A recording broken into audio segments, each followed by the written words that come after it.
Hey guys, so these are the 5 mistakes that you should avoid when doing arm balancing.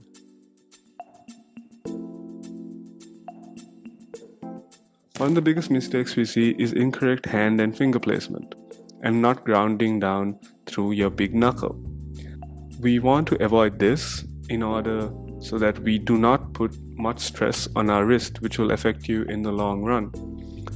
So what you want to do is spread your fingers out evenly and then pull your fingertips in towards you, which will ground down your first knuckle and also create little tunnels underneath your fingertips.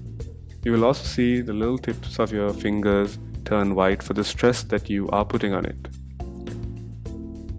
By doing all our arm balances this way, we can balance out our postures and do our arm balancing really effectively.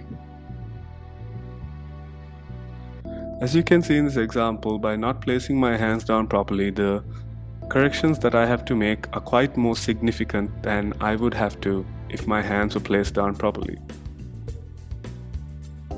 As you can see in this example, my hands are grounded down properly and therefore my arm balance here is a lot more stable. Another common mistake we see quite often is incorrect head position. A lot of us, when we go into our arm balancing, especially when we're beginners, we tend to look down. By looking down, your head is going to weigh you down and you're going to tilt forward like this. We want to avoid that and look forward in front of us in order to stay upright in our arm balance. Another mistake we see quite commonly is the sinking of the chest. Especially as beginners, when we do go into any of our arm balancing, we tend to see the sinking of the chest onto one side. We want to prevent this by pushing up through our chest and our shoulders in order to maintain your shoulders at a stable level, in order to maintain your balance.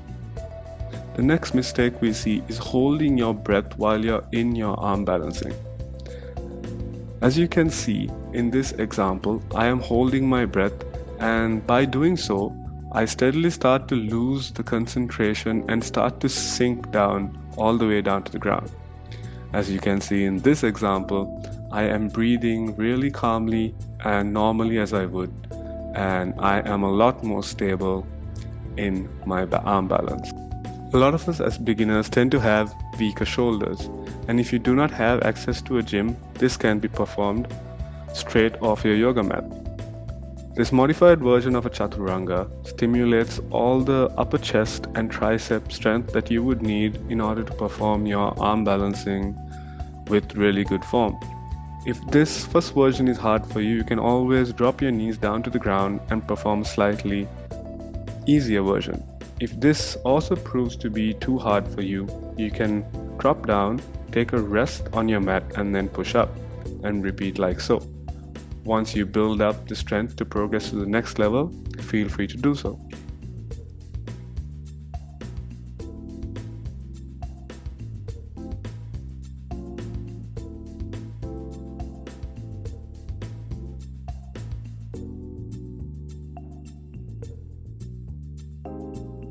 That's it guys, that is my 5 tips and mistakes to avoid when performing your arm balancing as a beginner.